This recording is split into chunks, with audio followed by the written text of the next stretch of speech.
Hello students, secure future academy में तुहाडा स्वागत है। मेरा नाम रोहित कुमार। अज असी जिहड़ा टॉपिक करन जा रहे हैं इंडियन पॉलिटी का, असी करन जा रहे हैं पार्लीमेंट।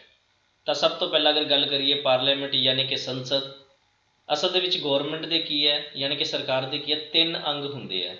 वो तीन अंग किहड़े किहड़े हुंदे है? लैजिसलेटिव, एग्जीक्यूटिव ते जुडिशरी यानी कि विधान पालिका। लैजिसलेचर का काम की हुंदा जी? कानून बनाना। उस तो बाद दूसरा अंग है जी एग्जीक्यूटिव यानी कि कार्यपालिका। इसका काम की होंगे? कानूनों को लागू करना। तीसरा है जी जुडिशरी यानी कि न्यायपालिका, और इसका काम की होंगे? न्याय करना। कानून बनाना यदा मतलब तो यह हो गया कि ये संसद के सारे मैंबर आ गए, क्योंकि संसद के सारे मैंबर ही कानून बनाते हैं। उस तो बाद अगर गल करिए कार्यपालिका की, ये जोड़े मंत्री परिषद है, जी मंत्री परिषद है केंद्र सरकार की, फिर चाहे वह लोक सभा के मैंबर हो चाहे राज सभा के मैंबर हो, पर मंत्री हो, ठीक है, वो सारे कि मैंबर होंगे? एग्जीक्यूटिव के मैंबर होंगे। तो जुडिशरी के जी साड़ी अदालत हो गई, जिमें एक ही अपने सुप्रीम कोर्ट, उस तो बाद राज्यों दी जड़ियाँ हाई कोर्ट्स हो गई, यानी कि उच्च अदालत, तो जी डिस्ट्रिक्ट लैवल पर भी कोर्ट्स है, सारी की है जुडिशरी का पार्ट है। हुण अगर असी गल करिए लैजिसलेचर दे विच, तो लैजिसलेचर का मतलब असी गल करिए तो संसद, तो संसद जी हैगी है जिसनों पार्लीमेंट कहा जाता है, वो आर्टिकल 79 के कहा गया कि भारत की एक संसद होएगी। संसद के किन्ने सदन है जी? संसद के 2 सदन है, ठीक है जी। संसद के जोड़े 2 सदन है, एक है जी राज सभा, 80 के कहा गया कि एक राज सभा होएगी, तो आर्टिकल 81 के कहा गया कि एक लोक सभा होएगी।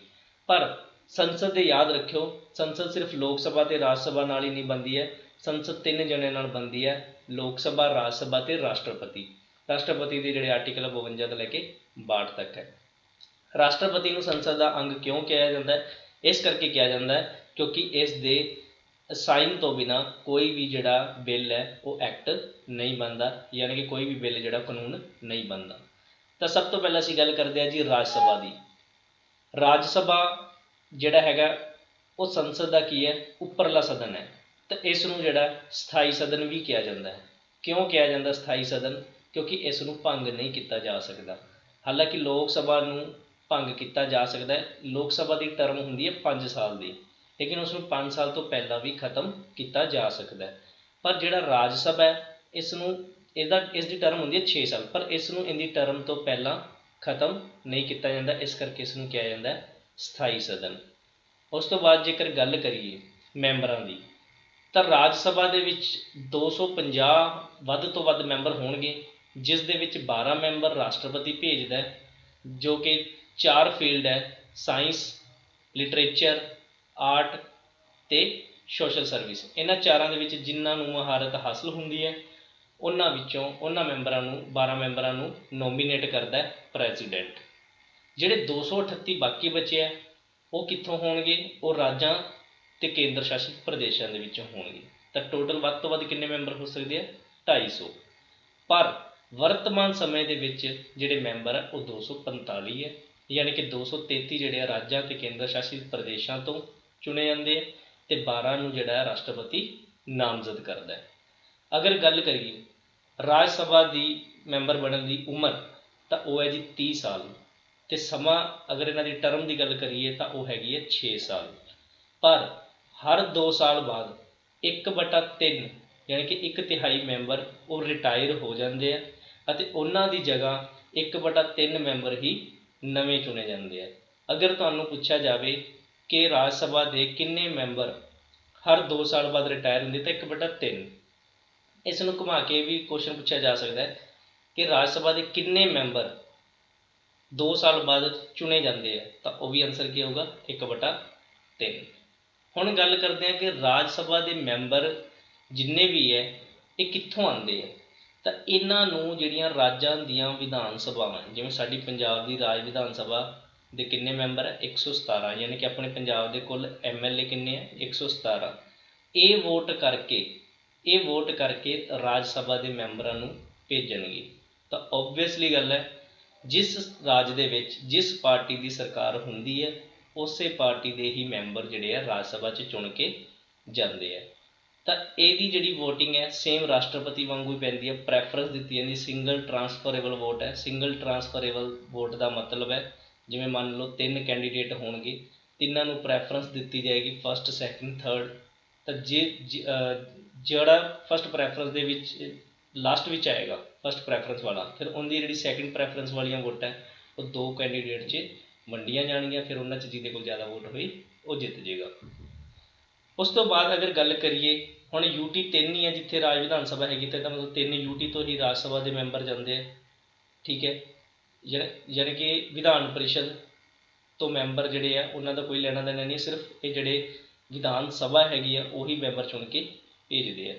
ਤਾਂ ਵਿਧਾਨ ਪਰਿਸ਼ਦ ਨਹੀਂ ਚੁਣ ਕੇ ਭੇਜਦੀ, ਕਿਉਂਕਿ 6 ਸਟੇਟਸ ਦੇ ਵਿੱਚ ਵਿਧਾਨ ਪਰਿਸ਼ਦ ਹੈਗੀ ਆ, ਪਰ ਵਿਧਾਨ ਸਭਾ ਸਾਰੇ ਹੀ ਰਾਜਾਂ ਵਿੱਚ ਹੈ, ਤਾਂ ਵਿਧਾਨ ਸਭਾ ਦੇ ਮੈਂਬਰ ਚੁਣ ਕੇ ਭੇਜਦੇ। ਇਹ ਧਿਆਨ ਰੱਖਿਓ ਕੀ ਪੁੱਛਿਆ ਇੱਥੇ, ਵਿਧਾਨ ਸਭਾ ਕਿ ਵਿਧਾਨ ਪਰਿਸ਼ਦ। ਹੁਣ ਗੱਲ ਕਰਦੇ ਹਾਂ ਰਾਜ ਸਭਾ ਦੀ ਪ੍ਰਧਾਨਗੀ ਕੌਣ ਕਰਦਾ ਹੈ, ਚੇਅਰਮੈਨ ਕੌਣ ਹੁੰਦਾ ਹੈ? ਉਹ ਹੁੰਦਾ ਜੀ ਸਾਡੇ ਦੇਸ਼ ਦਾ ਉਪ ਰਾਸ਼ਟਰਪਤੀ।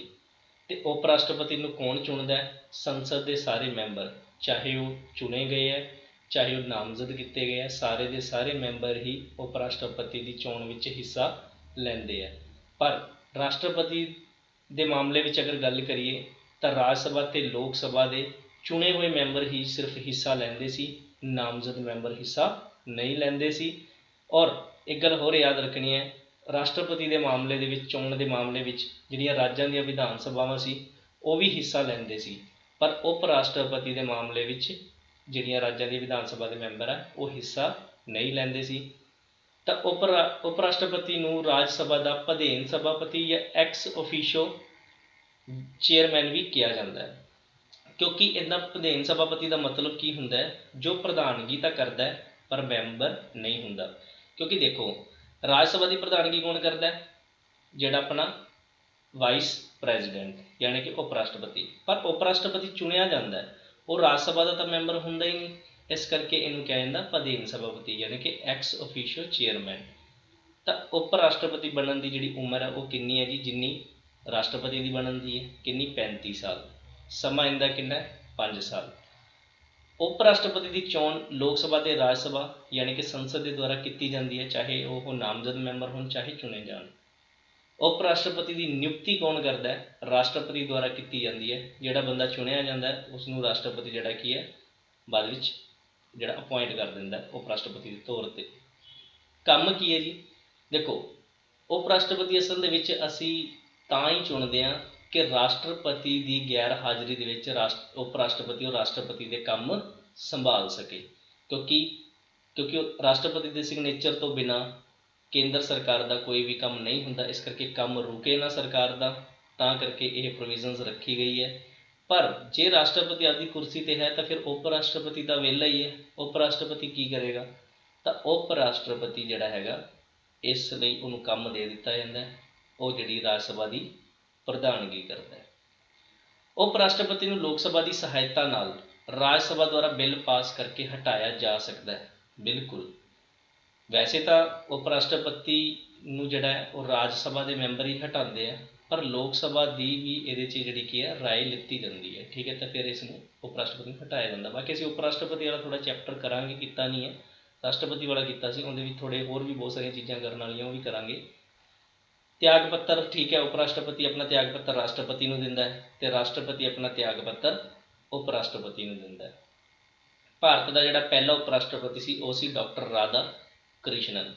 5 ਸਤੰਬਰ ਨੂੰ ਟੀਚਰ ਡੇ ਮਨਾਇਆ ਜਾਂਦਾ, ਉਹ ਇਹਨਾਂ ਦਾ ਹੀ ਜਨਮ ਦਿਨ ਹੁੰਦਾ। ਔਰ ਦੂਸਰਾ ਰਾਸ਼ਟਰਪਤੀ ਵੀ ਇਹੀ ਬਣੇ ਸੀ, ਦੂਸਰੇ ਰਾਸ਼ਟਰਪਤੀ ਵੀ, ਕਿਉਂਕਿ ਪਹਿਲੇ ਰਾਸ਼ਟਰਪਤੀ ਕੌਣ ਸੀ? ਡਾਕਟਰ ਰਾਜਿੰਦਰ ਪ੍ਰਸਾਦ। ਤਾਂ ਦੂਸਰੇ ਰਾਸ਼ਟਰਪਤੀ ਕੌਣ ਬਣੇ ਸੀ? ਡਾਕਟਰ ਰਾਧਾ ਕ੍ਰਿਸ਼ਨਨ। ਡਾਕਟਰ ਰਾਧਾ ਕ੍ਰਿਸ਼ਨਨ ਨੂੰ ਭਾਰਤ ਰਤਨ ਵੀ ਮਿਲਿਆ ਹੋਇਆ।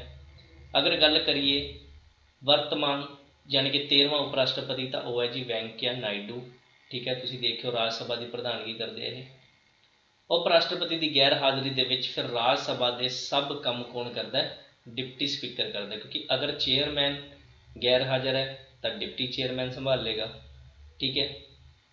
ਇੱਥੇ ਡਿਪਟੀ ਸਪੀਕਰ ਗਲਤ ਲਿਖਿਆ ਹੋਇਆ, ਇਹ ਲੋਕ ਸਭਾ ਦਾ ਹੁੰਦਾ, ਡਿਪਟੀ ਚੇਅਰਮੈਨ ਆਉਣਾ ਸੀ, ਠੀਕ ਹੈ ਜੀ, ਧਿਆਨ ਰੱਖਿਓ। ਤਾਂ ਅਗਰ ਚੇਅਰਮੈਨ ਦੀ ਗੈਰ ਹਾਜ਼ਰੀ ਹੈ ਤਾਂ ਡਿਪਟੀ ਚੇਅਰਮੈਨ ਜਿਹੜਾ ਹੈਗਾ ਉਹ ਸੰਭਾਲੇਗਾ। ਅਗਰ ਡਿਪਟੀ ਚੇਅਰਮੈਨ ਵੀ ਗੈਰ ਹਾਜ਼ਰ ਹੈ ਤਾਂ ਫਿਰ ਇੱਕ 10 ਮੈਂਬਰਾਂ ਦਾ ਪੈਨਲ ਬਣਦਾ ਅਤੇ ਫਿਰ ਰਾਸ਼ਟਰਪਤੀ ਦੱਸਦਾ ਕਿ ਇਹਨਾਂ 'ਚੋਂ ਕੌਣ ਪ੍ਰਧਾਨਗੀ ਕਰੇਗਾ। ठीक है जी, उम्मीद करदा तुहानूं राज सभा बारे समझ आ गया होएगा। ਹੁਣ ਗੱਲ ਕਰਦੇ ਹਾਂ ਲੋਕ ਸਭਾ ਦੀ। ਤਾਂ ਲੋਕ ਸਭਾ ਦਾ ਆਰਟੀਕਲ ਕਿੰਨਾ 81। ਦੇਖੋ ਉੱਪਰਲਾ ਸਦਨ ਰਾਜ ਸਭਾ ਤੋਂ ਪਹਿਲਾਂ ਆ ਗਿਆ, ਇਹ ਹੇਠਲਾ ਸਦਨ ਹੁੰਦਾ ਇਹਨੂੰ ਬਾਅਦ 'ਚ ਲਿਖਾਂਗੇ। ਉਸੇ ਤਰੀਕੇ ਨਾਲ ਕਿਉਂਕਿ ਆਰਟੀਕਲ ਯਾਦ ਰਹਿ ਜਾਣਗੇ, ਉੱਪਰਲਾ ਮਤਲਬ ਪਹਿਲਾਂ ਆ ਗਿਆ ਤਾਂ 80 ਪਹਿਲਾਂ ਆ ਗਿਆ, 81 ਬਾਅਦ 'ਚ ਅਤੇ ਹੇਠਲਾ। ਧਿਆਨ ਰੱਖਿਓ, ਉਲਝ ਨਾ ਜਾਇਓ, ਇਹ ਕੁਐਸਚਨ ਬਹੁਤ ਉਲਝਾਉਂਦਾ ਹੈ। ਲੋਕ ਸਭਾ ਨੂੰ ਸੰਸਦ ਦਾ ਪਹਿਲਾ ਸਦਨ, ਹੇਠਲਾ ਸਦਨ ਅਤੇ ਅਸਥਾਈ ਸਦਨ ਕਿਹਾ ਜਾਂਦਾ ਹੈ। ਪਹਿਲਾ ਸਦਨ ਵੀ ਕਿਹਾ ਜਾਂਦਾ ਹੈ, ਯਾਨੀ ਕਿ ਫਿਰ ਰਾਜ ਸਭਾ ਨੂੰ ਕੀ ਕਿਹਾ ਜਾਂਦਾ, ਦੂਸਰਾ ਸਦਨ ਕਿਹਾ ਜਾਂਦਾ।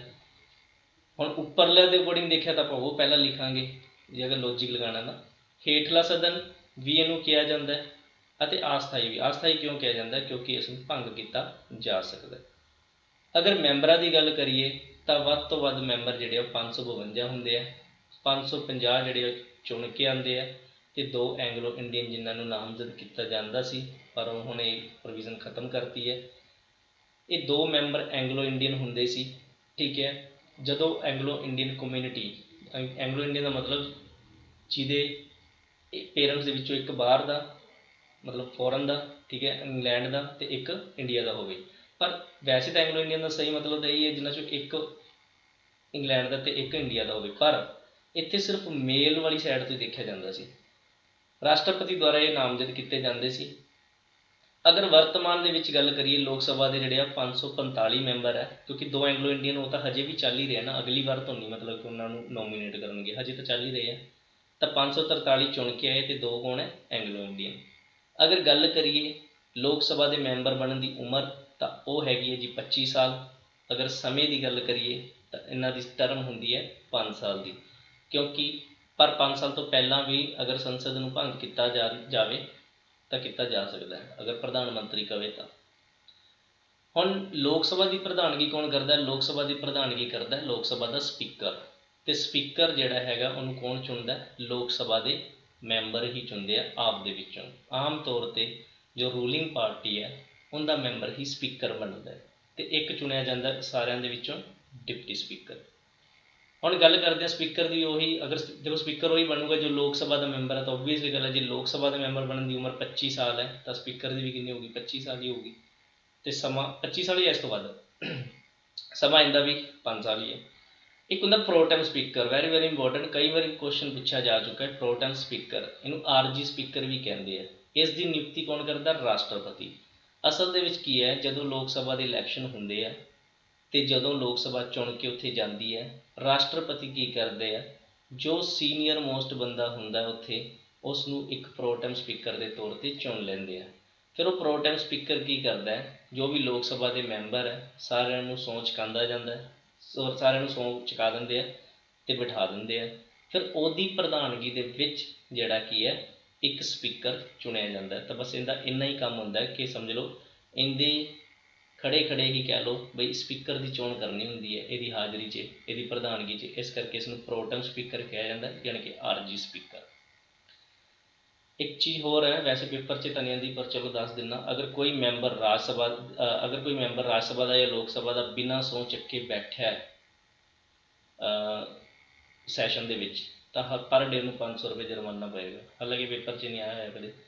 ਸਪੀਕਰ ਦੀ ਚੋਣ ਲੋਕ ਸਭਾ ਦੇ ਮੈਂਬਰ ਆਪਣੇ ਵਿੱਚੋਂ ਹੀ ਸਪੀਕਰ ਦੀ ਚੋਣ ਕਰਦੇ ਆ, ਠੀਕ ਹੈ। ਆਮ ਤੌਰ 'ਤੇ ਹੁਣ ਦੇਖਿਆ ਜਾਂਦਾ ਕਿ ਰੂਲਿੰਗ ਪਾਰਟੀ, ਜਿਸ ਪਾਰਟੀ ਸਰਕਾਰ ਹੁੰਦੀ ਉਸ ਦਾ ਸਪੀਕਰ ਚੁਣਿਆ ਜਾਂਦਾ ਅਤੇ ਜਿਹੜਾ ਡਿਪਟੀ ਸਪੀਕਰ ਆ ਉਹ ਓਪੋਜੀਸ਼ਨ ਪਾਰਟੀ ਦਾ ਚੁਣਿਆ ਜਾਂਦਾ। ਹੁਣ ਸਹੁੰ ਕੌਣ ਚੁਕਾਉਂਦਾ ਸਪੀਕਰ ਨੂੰ, ਕੋਈ ਵੀ ਨਹੀਂ, ਕਿਉਂਕਿ ਸਪੀਕਰ ਸਹੁੰ ਨਹੀਂ ਚੱਕਦਾ, ਕਿਉਂਕਿ ਉਹ ਪਹਿਲਾਂ ਹੀ MP ਦੇ ਤੌਰ 'ਤੇ ਯਾਨੀ ਕਿ ਮੈਂਬਰ ਆਫ ਪਾਰਲੀਮੈਂਟ ਵਜੋਂ ਪ੍ਰੋਟੈਮ ਸਪੀਕਰ ਤੋਂ ਪਹਿਲਾਂ ਹੀ ਸਹੁੰ ਚੁੱਕ ਕੇ ਆਇਆ ਹੁੰਦਾ। ਇਸ ਕਰਕੇ ਸਪੀਕਰ ਅਤੇ ਡਿਪਟੀ ਸਪੀਕਰ ਨੂੰ ਸਹੁੰ ਕੋਈ ਵੀ ਨਹੀਂ ਚੁਕਾਉਂਦਾ। ਤਿਆਗ ਪੱਤਰ, ਲੋਕ ਸਭਾ ਦਾ ਸਪੀਕਰ ਕਿਹਨੂੰ ਤਿਆਗ ਪੱਤਰ ਦਿੰਦਾ, ਡਿਪਟੀ ਸਪੀਕਰ ਨੂੰ। ਅਤੇ ਡਿਪਟੀ ਸਪੀਕਰ ਕਿਹਨੂੰ ਤਿਆਗ ਪੱਤਰ ਦਿੰਦਾ, ਸਪੀਕਰ ਨੂੰ। ਕੰਮ ਕੀ ਹੈ ਹੁਣ ਸਪੀਕਰ ਦੇ, ਲੋਕ ਸਭਾ ਦੀ ਪ੍ਰਧਾਨਗੀ ਕਰਦਾ, ਧਨ ਬਿੱਲ ਦੀ ਪੁਸ਼ਟੀ ਕਰਦਾ, ਜੁਆਇੰਟ ਸੈਸ਼ਨ 108 ਆਰਟੀਕਲ ਦੇ ਅਕੋਰਡਿੰਗ ਜਿਹੜੀ ਹੁੰਦੀ ਹੈ ਉਹਦੀ ਵੀ ਪ੍ਰਧਾਨਗੀ ਕਰਦਾ। ਦੇਖੋ ਜੁਆਇੰਟ ਸੈਸ਼ਨ ਬੁਲਾਉਂਦਾ ਕੌਣ ਹੈ, ਰਾਸ਼ਟਰਪਤੀ, ਅਤੇ ਪ੍ਰਧਾਨਗੀ ਕੌਣ ਕਰਦਾ, ਲੋਕ ਸਭਾ ਦਾ ਸਪੀਕਰ। ਬਹੁਤ ਇੰਪੋਰਟੈਂਟ ਕੁਐਸਚਨ ਹੈ। ਧਨ ਬਿੱਲ ਦੀ ਪੁਸ਼ਟੀ ਕਰਦਾ ਤਾਂ ਇਹਦਾ ਮਤਲਬ ਇਹ ਹੈ, ਦੇਖੋ ਇੱਕ ਬਿੱਲ, ਇੱਕ ਹੁੰਦਾ ਫਾਈਨੈਂਸ਼ੀਅਲ ਬਿੱਲ ਯਾਨੀ ਕਿ ਵਿੱਤੀ ਬਿੱਲ, ਇੱਕ ਹੁੰਦਾ ਮਨੀ ਬਿੱਲ ਯਾਨੀ ਕਿ ਧਨ ਬਿੱਲ। ਤਾਂ ਇਹ 2 ਤਰ੍ਹਾਂ ਦੇ ਬਿੱਲ ਹੁੰਦੇ ਆ, ਹੈ ਤਾਂ ਦੋਨੋਂ ਪੈਸਿਆਂ ਨਾਲ ਰਿਲੇਟਡ, ਬਟ ਜਦੋਂ ਖਾਸ ਮਾਮਲੇ ਜਿਵੇਂ ਬਜਟ ਹੋ ਗਿਆ ਜਾਂ ਫਿਰ ਜਿਵੇਂ GST ਆਇਆ ਸੀਗਾ, ਕੋਈ ਟੈਕਸ ਨੂੰ ਘਟਾਉਣਾ ਵਧਾਉਣਾ, ठीक है, ਜਿਹੜੇ ਜਾਂ ਕੰਸੋਲੀਡੇਟਡ ਫੰਡ ਵਾਲਾ ਸਿਸਟਮ ਹੈ, ਤਾਂ ਇਹ ਸਾਰੇ ਕਿਹੜੇ ਹੁੰਦੇ ਆ, ਧਨ ਬਿੱਲ ਦੀ ਗਿਣਤੀ 'ਚ ਗਿਣੇ ਜਾਂਦੇ ਆ। ਹੁਣ ਜਦੋਂ ਬਿੱਲ ਪੇਸ਼ ਕੀਤਾ ਜਾਂਦਾ, ਕਿਉਂਕਿ ਧਨ ਬਿੱਲ ਜਿਹੜਾ ਉਹ ਖਾਸ ਹੁੰਦਾ, ਕਿਵੇਂ ਖਾਸ ਹੁੰਦਾ, ਕਿਉਂਕਿ ਦੇਖੋ ਇਹਦੇ ਕੋਲ ਇਸ ਬਿੱਲ ਨੂੰ ਲੈ ਕੇ ਲੋਕ ਸਭਾ ਕੋਲ ਬਹੁਤ ਪਾਵਰ ਹੈ। ਕਿਵੇਂ ਪਾਵਰ ਹੈ? ਪਹਿਲੀ ਗੱਲ, ਜਿਹੜਾ ਧਨ ਬਿੱਲ ਹੈ ਉਹ ਸਿਰਫ ਅਤੇ ਸਿਰਫ ਲੋਕ ਸਭਾ 'ਚ ਹੀ ਪੇਸ਼ ਹੁੰਦਾ, ਅਤੇ ਦੂਸਰਾ ਇਹ ਹੈ ਕਿ ਉਸ ਨੂੰ ਪੇਸ਼ ਵੀ ਕੌਣ ਕਰਦਾ? Finance minister. ਫਿਰ ਚਾਹੇ ਫਾਈਨੈਂਸ ਮਿਨਿਸਟਰ ਰਾਜ ਸਭਾ ਦਾ ਮੈਂਬਰ ਹੀ ਕਿਉਂ ਨਾ ਹੋਵੇ, ਉਹਨੂੰ ਲੋਕ ਸਭਾ 'ਚ ਆ ਕੇ ਹੀ ਪੇਸ਼ ਕਰਨਾ ਪਏਗਾ। ਅਗਰ ਠੀਕ ਹੈ, ਇੱਕ ਗੱਲ ਯਾਦ ਰੱਖੋ, ਧਨ ਬਿੱਲ ਅਗਰ ਪਾਸ ਨਾ ਹੋ ਪਾਵੇ ਤਾਂ ਸਰਕਾਰ ਡਿੱਗ ਜਾਂਦੀ ਹੈ। ਚਲੋ ਹੁਣ ਪਾਵਰ ਕਿਵੇਂ ਹੈ ਲੋਕ ਸਭਾ ਕੋਲ ਧਨ ਬਿੱਲ ਨੂੰ ਲੈ ਕੇ? ਕਿਉਂਕਿ ਰਾਜ ਸਭਾ ਦੇ ਵਿੱਚ ਜਦੋਂ ਪਾਸ ਹੋ ਕੇ ਬਿੱਲ ਜਾਂਦਾ ਹੈ ਤਾਂ ਰਾਜ ਸਭਾ ਸਿਰਫ ਅਤੇ ਸਿਰਫ 14 ਦਿਨਾਂ ਦੀ ਵੱਧ ਤੋਂ ਵੱਧ ਦੇਰੀ ਪਾ ਸਕਦੀ ਹੈ। 15ਵੇਂ ਦਿਨ ਅਗਰ ਉਹਨਾਂ ਨੇ ਕੋਈ ਕਾਰਵਾਈ ਨਹੀਂ ਕੀਤੀ ਤਾਂ ਉਹ ਪਾਸ ਮੰਨਿਆ ਜਾਏਗਾ। ਦੂਸਰੀ ਗੱਲ, ਰਾਜ ਸਭਾ ਧਨ ਬਿੱਲ ਨੂੰ ਰਿਜੈਕਟ ਨਹੀਂ ਕਰ ਸਕਦੀ, ਰਿਕਮੈਂਡੇਸ਼ਨਸ ਦੇ ਸਕਦੀ ਹੈ, ਪਰ ਮੰਨਣਾ ਨਾ ਮੰਨਣਾ ਉਹ ਲੋਕ ਸਭਾ ਦੀ ਮਰਜ਼ੀ ਹੈ, ਅਤੇ ਫਿਰ ਬਾਅਦ ਵਿੱਚ ਇਹ ਰਾਸ਼ਟਰਪਤੀ ਕੋਲ ਬਿੱਲ ਚਲਾ ਜਾਂਦਾ। ਪਰ ਜਦੋਂ ਬਿੱਲ ਦੇਖੋ, ਫਾਈਨੈਂਸ਼ੀਅਲ ਬਿੱਲ ਵੀ ਤਾਂ ਫਾਈਨੈਂਸ ਮਿਨਿਸਟਰ ਹੀ ਪੇਸ਼ ਕਰਦਾ, ਧਨ ਬਿੱਲ ਵੀ ਜਿਹੜਾ ਹੈਗਾ ਉਹ ਕੌਣ ਪੇਸ਼ ਕਰਦਾ? ਫਾਈਨੈਂਸ ਮਿਨਿਸਟਰ ਪੇਸ਼ ਕਰਦਾ। ਅਖੀਰ ਦੇ ਵਿੱਚ ਸਰਟੀਫਿਕੇਟ ਕੌਣ ਦਿੰਦਾ ਜਾਂ ਸਿਗਨੇਚਰ ਕੌਣ ਕਰਦਾ ਕਿ this is a money bill, ਯਾਨੀ ਕਿ ਇਹ ਧਨ ਬਿੱਲ ਹੈ, ਤਾਂ ਕੌਣ ਲਿਖ ਕੇ ਦਿੰਦਾ? ਇਹ ਲਿਖ ਕੇ ਦਿੰਦਾ ਸਪੀਕਰ। ਇਸ ਕਰਕੇ ਕਿਹਾ ਗਿਆ ਕਿ ਧਨ ਬਿੱਲ ਦੀ ਪੁਸ਼ਟੀ ਕੌਣ ਕਰਦਾ? ਸਪੀਕਰ ਕਰਦਾ। ਇਹ ਕੁਐਸਚਨ ਬਹੁਤ ਵਾਰੀ ਆਇਆ ਹੋਇਆ। ਹੁਣ ਗੱਲ ਕਰਦੇ ਹਾਂ ਜੀ ਕਾਸਟਿੰਗ ਵੋਟ ਦੀ, ਯਾਨੀ ਕਿ ਨਿਰਣਾਇਕ ਵੋਟ। ਕੀ ਹੁੰਦਾ ਹੈ? ਮੰਨ ਲਓ ਲੋਕ ਸਭਾ ਦੇ ਵਿੱਚ 400 ਮੈਂਬਰ ਆਏ, 200 ਮੈਂਬਰ ਨੇ ਵੋਟਿੰਗ ਕੀਤੀ ਹੈ ਕਿਸੇ ਬਿੱਲ 'ਚ ਯੈਸ ਨੂੰ ਲੈ ਕੇ ਵੀ ਹਾਂ ਇਹ ਪਾਸ ਕਰਨਾ, 200 ਜਣਿਆਂ ਨੇ ਹੀ ਨੋ 'ਚ ਕਰਤਾ, ਯਾਨੀ ਕਿ ਬਰਾਬਰ ਹੋ ਗਿਆ, ਟਾਈ ਹੋ ਗਿਆ। ਤਾਂ ਉਸ ਸਮੇਂ ਦੇ ਵਿੱਚ ਸਪੀਕਰ ਫਿਰ ਆਪਦੀ ਵੋਟ ਯੂਜ਼ ਕਰਦਾ। ਜੇ ਉਹ ਯੈਸ ਵਾਲੇ ਪਾਸੇ ਪਾ ਦੇਗਾ ਤਾਂ ਯੈਸ ਵਾਲੀਆਂ ਵੋਟਾਂ ਕਿੰਨੀਆਂ ਹੋ ਗਈਆਂ? 201, ਤਾਂ ਇਹਦਾ ਮਤਲਬ ਪਾਸ ਹੋ ਗਿਆ। ਜੇ ਉਸਨੇ ਨੋ ਵਾਲੇ ਪਾਸੇ ਪਾਤੀ ਵੋਟ ਆਪਣੀ, ਤਾਂ ਫਿਰ ਸਮਝ ਲਓ 201 ਉੱਧਰ ਹੋ ਗਈ ਹੈ, ਤਾਂ ਫਿਰ ਸਮਝ ਲਓ ਰਿਜੈਕਟ ਹੋ ਗਿਆ। ਇਸ ਦਾ ਮਤਲਬ ਇਹ ਹੈ ਕਿ ਸਪੀਕਰ ਆਪਦੀ ਵੋਟ ਉਦੋਂ ਹੀ ਪਾਉਂਦਾ ਜਦੋਂ ਟਾਈ ਹੋ ਜੇ। ਤਾਂ ਇਸ ਟਾਈ ਹੋਣ ਵੇਲੇ ਜਿਹੜੀ ਵੋਟ ਪਾਈ ਜਾਂਦੀ ਹੈ, ਜਾਣੀ ਕਿ ਬਰਾਬਰ ਹੋ ਜਾਣ ਜਦੋਂ ਵੋਟਾਂ, ਉਦੋਂ ਜਿਹੜੀ ਵੋਟ ਸਪੀਕਰ ਦੁਆਰਾ ਪਾਈ ਜਾਂਦੀ ਹੈ ਉਹਨੂੰ ਕਾਸਟਿੰਗ ਵੋਟ ਕਹਿੰਦੇ ਆ, ਯਾਨੀ ਕਿ ਨਿਰਣਾਇਕ ਵੋਟ ਕਹਿੰਦੇ ਆ। ਅਦਰਵਾਈਜ਼ ਸਪੀਕਰ ਵੋਟ ਨਹੀਂ ਕਰਦਾ। ਠੀਕ ਹੈ, ਇਹ ਅਧਿਕਾਰ ਸਪੀਕਰ ਕੋਲ ਹੈ, ਇਸ ਨੂੰ ਨਿਰਣਾਇਕ ਵੋਟ ਆਖਦੇ ਆ। ਹੁਣ ਗੱਲ ਕਰਦੇ ਹਾਂ ਲੋਕ ਸਭਾ ਦਾ ਪਹਿਲਾ ਸਪੀਕਰ। ਤਾਂ ਲੋਕ ਸਭਾ ਦਾ ਪਹਿਲਾ ਸਪੀਕਰ ਸੀ GB ਮਾਵਲੰਕਰ, ਯਾਨੀ ਕਿ ਗਣੇਸ਼ ਵਾਸੂਦੇਵ ਮਾਵਲੰਕਰ। ਅਗਰ ਪਹਿਲੀ ਮਹਿਲਾ ਸਪੀਕਰ ਦੀ ਗੱਲ ਕਰੀਏ ਤਾਂ ਮੀਰਾ ਕੁਮਾਰੀ ਹੈ। ਇੱਕ ਹੋਰ ਲੇਡੀਜ਼ ਵੀ ਬਣੀ ਹੈ, ਉਸ ਦਾ ਨਾਮ ਸੀ ਸੁਮਿਤਰਾ ਮਹਾਜਨ। ਇਹ ਕਾਂਗਰਸ ਪਾਰਟੀ ਤੋਂ ਸੀ, ਸੁਮਿਤਰਾ ਮਹਾਜਨ BJP ਤੋਂ। ਜੇ ਵਰਤਮਾਨ ਸਪੀਕਰ ਦੀ ਗੱਲ ਕਰੀਏ ਤਾਂ ਓਮ ਬਿਰਲਾ, ਜੋ ਕਿ ਰਾਜਸਥਾਨ ਤੋਂ ਬਿਲੋਂਗ ਕਰਦੇ। ਅੱਛਾ, ਇੱਥੇ ਇੱਕ ਚੀਜ਼ ਹੋਰ ਧਿਆਨ ਰੱਖਣ ਵਾਲੀ ਹੈ ਕਿ ਜਦੋਂ ਸਪੀਕਰ ਦੇ ਖਿਲਾਫ ਰੈਸੋਲਿਊਸ਼ਨ ਚੱਲ ਰਿਹਾ ਹੋਵੇ, ਉਹਨੂੰ ਹਟਾਉਣਾ ਹੋਵੇ, ਫਿਰ ਉਹ ਪ੍ਰਧਾਨਗੀ ਨਹੀਂ ਕਰਦਾ। ਜਿੰਨਾ ਚਿਰ ਉਹ ਇਨਕੁਆਇਰੀ ਕਰ ਲਓ ਜਾਂ ਉਹਦੇ ਖਿਲਾਫ ਵੋਟਿੰਗ ਵਾਲਾ ਜਿਹੜਾ ਸਿਸਟਮ ਚੱਲ ਰਿਹਾ, ਉਦੋਂ ਫਿਰ ਉਹ ਪ੍ਰਧਾਨਗੀ ਨਹੀਂ ਕਰਦਾ। ਫਿਰ ਜਿਹੜਾ ਡਿਪਟੀ ਸਪੀਕਰ ਪ੍ਰਧਾਨਗੀ ਕਰਦਾ। ਅਤੇ ਸਪੀਕਰ ਫਿਰ ਕਿੱਥੇ ਆ ਜਾਂਦਾ? ਆਮ ਜਿੱਥੇ MP ਬੈਠੇ ਹੁੰਦੇ ਲੋਕ ਸਭਾ ਦੇ ਦੂਜੇ, ਉਹ ਉੱਥੇ ਆ ਕੇ ਬੈਠ ਜਾਂਦਾ। ਉਸ ਸਮੇਂ ਦੇ ਵਿੱਚ ਜੇ ਕੋਈ ਜਦੋਂ ਵੋਟਿੰਗ ਹੁੰਦੀ ਹੈ ਤਾਂ ਉਹ ਉਦੋਂ ਵੋਟ ਕਰ ਸਕਦਾ। ਫਿਰ ਉਦੋਂ ਡਿਪਟੀ ਸਪੀਕਰ ਨਹੀਂ ਕਰੂਗਾ, ਕਿਉਂਕਿ ਜੇ ਕਹਿਣ ਦਾ ਮਤਲਬ ਜਿਹੜਾ ਉਸ ਕੁਰਸੀ 'ਤੇ ਬੈਠਾ ਨਾ ਉਹ ਵੋਟਿੰਗ ਨਹੀਂ ਕਰੂਗਾ, ਸਿਰਫ ਕਾਸਟਿੰਗ ਵੋਟ ਹੀ ਕਰੂਗਾ। ਤਾਂ ਆਪਾਂ ਸਪੀਕਰ ਵਾਲਾ ਥੋੜ੍ਹਾ ਜਿਹਾ ਚੈਪਟਰ ਕਰਨਾ, ਛੋਟਾ ਜਿਹਾ ਚੈਪਟਰ ਹੈ, ਕਿਉਂਕਿ ਸਪੀਕਰ ਨੂੰ ਕਾਫੀ ਵਾਰੀ ਆਪਾਂ ਹਰ ਚੈਪਟਰ ਦੇ ਵਿੱਚ ਡਿਸਕਸ ਕੀਤਾ ਹੀ ਹੈ, ਤਾਂ ਉਹਦੇ ਲਈ ਇੱਕ ਛੋਟਾ ਜਿਹਾ ਚੈਪਟਰ ਹੀ ਬਣਾਵਾਂਗੇ। ਇਸੇ ਤਰੀਕੇ ਨਾਲ ਵਾਈਸ ਪ੍ਰੈਜ਼ੀਡੈਂਟ ਦਾ ਵੀ ਛੋਟਾ ਜਿਹਾ ਚੈਪਟਰ ਬਣਾਵਾਂਗੇ। ਤਾਂ ਅੱਜ ਦਾ ਆਪਣਾ ਜਿਹੜਾ ਸਿਰਫ ਇੰਨਾ ਹੀ ਸੀਗਾ, ਲੋਕ ਸਭਾ ਅਤੇ ਰਾਜ ਸਭਾ ਕੀ ਹੈ ਉਹਦੇ ਬਾਰੇ ਜਾਣਨਾ। ਬਾਕੀ ਹੁਣ ਇਸ ਤੋਂ ਬਾਅਦ ਨੈਕਸਟ ਵੀਡੀਓ 'ਚ ਅਸੀਂ ਕਰਾਂਗੇ ਕਿ ਹੁਣ ਦੇਖੋ ਮੈਂਬਰ ਬਿਠਾਤੇ ਆ ਲੋਕ ਸਭਾ ਦੇ ਅਤੇ ਰਾਜ ਸਭਾ ਦੇ ਆਪਾਂ ਸੰਸਦ 'ਚ। ਹੁਣ ਉਹਨਾਂ ਨੇ ਅੰਦਰ ਕੀ ਕੁਛ ਕਰਨਾ ਹੁੰਦਾ, ਕਿਵੇਂ ਬਿੱਲ ਪਾਸ ਹੁੰਦੇ ਆ, ਕਿੰਨੇ ਤਰ੍ਹਾਂ ਦੇ ਬਿੱਲ ਹੁੰਦੇ ਆ, ਰਾਸ਼ਟਰਪਤੀ ਦੇ ਕੋਲ ਜਾ ਕੇ ਬਿੱਲ, ਰਾਸ਼ਟਰਪਤੀ ਦੇ ਕੋਲ ਕੀ ਕੀ ਪਾਵਰ ਹੈ ਤਾਂ ਆਪਾਂ ਕਰ ਚੁੱਕੇ ਹਾਂ ਰਾਸ਼ਟਰਪਤੀ ਵਾਲੇ ਚੈਪਟਰ 'ਚ। ਪਰ ਅੱਗੇ ਆਪਾਂ ਇਹ ਕਰਾਂਗੇ ਕਿ ਬਿੱਲ ਕਿਵੇਂ ਪਾਸ ਹੁੰਦੇ ਆ, ਕੁਐਸਚਨ ਔਰ ਕੀ ਹੁੰਦਾ, ਜ਼ੀਰੋ ਔਰ ਕੀ ਹੁੰਦਾ, ਸਾਰੇ ਬਹੁਤ ਸਾਰੇ ਕੁਐਸਚਨ ਹੈ, ਬਹੁਤ ਹੀ ਇੰਪੋਰਟੈਂਟ ਆ, ਬਹੁਤ ਹੀ ਇੰਟਰਸਟਿੰਗ ਕੰਮ ਅਗਲਾ, ਕਿਉਂਕਿ ਉਹਦੇ ਤੋਂ ਬਿਨਾਂ ਜਿਹੜਾ ਸਮਝ ਲਓ ਜਿਹੜੀ ਪੋਲਿਟੀ ਦੀ ਨੌਲੇਜ ਹੈ ਉਹ ਅਧੂਰੀ ਹੈ। ਤਾਂ ਬਸ ਇੰਨਾ ਹੀ ਸੀ ਅੱਜ ਦਾ ਆਪਣਾ। ਠੀਕ ਹੈ, ਉਮੀਦ ਕਰਦਾ ਤੁਹਾਨੂੰ ਇਹ ਲੈਕਚਰ ਪਸੰਦ ਆਇਆ ਹੋਊਗਾ। ਤਾਂ ਸਾਰੇ ਜਿਹੜੇ ਇਹ ਕੁਐਸਚਨਸ ਹੈ ਅੱਜ ਮੇਨ ਹੀ ਲਿਖੇ ਸੀ, ਅੱਜ ਕੋਈ ਜ਼ਿਆਦਾ ਡਿਟੇਲਸ ਨਹੀਂ ਲਿਖੀਆਂ, ਬਸ ਉਨੀ ਕੀ ਗੱਲ ਹੀ ਲਿਖੀ ਸੀ ਜਿੰਨੀ ਕਿ ਐਗਜ਼ਾਮ ਦੇ ਅਕੋਰਡਿੰਗ ਚਾਹੀਦੀ ਹੈ। ਠੀਕ ਹੈ ਜੀ, ਅਗਰ ਤੁਹਾਨੂੰ PDF ਚਾਹੀਦਾ ਤਾਂ ਤੁਸੀਂ ਲਿੰਕ ਦਿੱਤਾ ਹੋਇਆ ਟੈਲੀਗ੍ਰਾਮ ਦਾ, ਉਹਦੇ 'ਤੇ ਜਾ ਕੇ ਤੁਸੀਂ ਡਾਊਨਲੋਡ ਕਰ ਲਿਓ। ਅਗਰ ਕੋਈ ਸੁਝਾਅ ਦੇਣਾ ਚਾਹੁੰਦਾ ਤਾਂ ਜ਼ਰੂਰ ਦਿਓ ਜੀ, ਅਸੀਂ ਤੁਹਾਡਾ ਸੁਝਾਅ ਜਿਹੜਾ ਖੁਸ਼ੀ ਮੰਨਾਂਗੇ। ਠੀਕ ਹੈ ਜੀ, ਹੋਰ ਇੰਪਰੂਵਮੈਂਟ ਦੀ ਕੋਸ਼ਿਸ਼ ਕਰਾਂਗੇ ਅਗਰ ਕਰਨ ਦੀ, ਅਗਰ ਸਾਨੂੰ ਲੱਗਦਾ ਹੈ ਕਿ ਤੁਹਾਡੇ ਸੁਝਾਅ ਚੰਗੇ ਤਾਂ ਜ਼ਰੂਰ ਮੰਨਾਂਗੇ। ਠੀਕ ਹੈ ਜੀ, ਓਕੇ ਜੀ, ਥੈਂਕ ਯੂ। ਅਤੇ ਬੈਲ ਆਈਕਨ ਜ਼ਰੂਰ ਦਬਾਇਓ ਜਦੋਂ ਸਬਸਕ੍ਰਾਈਬ ਕਰੋ, ਕਿਉਂਕਿ ਤਾਂ ਹੀ ਤੁਹਾਨੂੰ ਇਹਦੀ ਨੋਟੀਫਿਕੇਸ਼ਨ ਜਿਹੜੀ ਅਗਲੀ ਆ ਮਿਲਦੀ ਰਹੇਗੀ। ਠੀਕ ਹੈ ਜੀ, ਥੈਂਕ ਯੂ ਸੋ ਮਚ।